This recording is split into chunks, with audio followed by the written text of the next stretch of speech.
few necessities.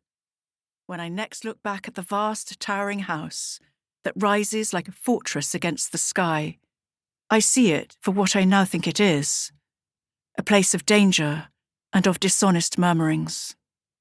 I look at it with relief and incredulity that this place held me for so long, incredulity that I am safe, incredulity at the beauty of the surrounding natural world.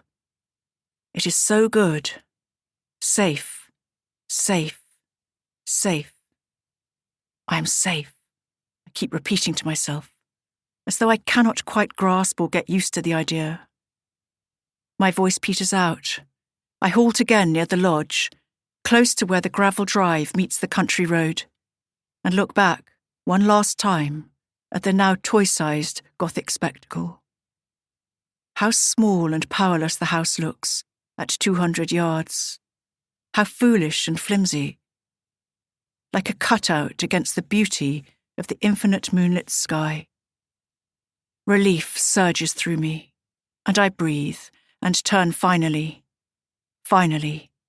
towards the road. I had come to Akenside Priory a decade earlier, in 1989, young for my 27 years, a sheltered Londoner, eldest daughter of my father's late-life second marriage.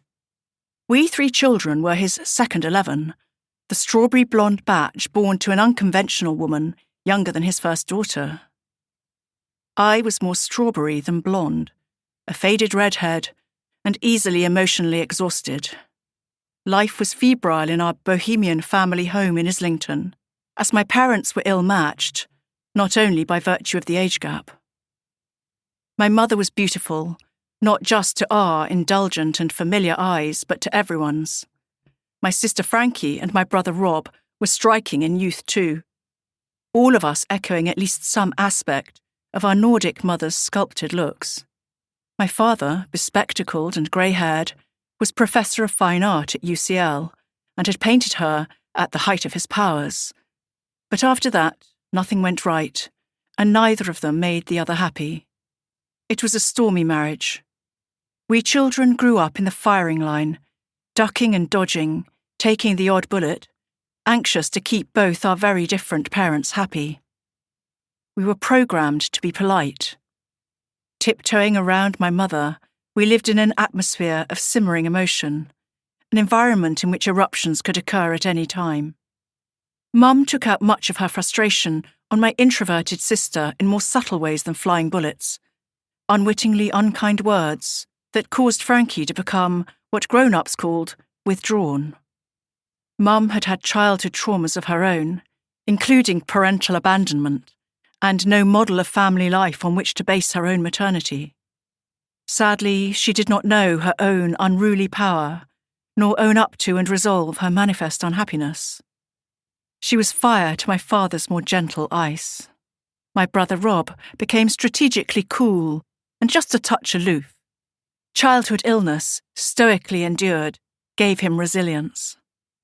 Unlike my younger siblings who knew how to separate themselves emotionally, I did not so much become as remain excitable, and my father's word, impressionable. I was and would continue to be painfully anxious to please for far too long. As the eldest, I was spokesperson and go-between, tormented messenger between the separate bedrooms. It was a role I grew into naturally, my elastic empathy stretched in all directions. Dad was on the top floor, with views towards the New River Walk, while Mum sequestered herself off the first-floor landing, in a room that overlooked the shrubbery. This tree-enclosed park was where children who were allowed to shout and fight kicked balls around. But after Frankie and I were beaten up there, our legs slashed with a broken bottle by an older girl, my father told us to keep to the main road. The furthest we were allowed to walk was up a street, and even then our father would be hanging out of the window, looking anxiously for our return. Our father.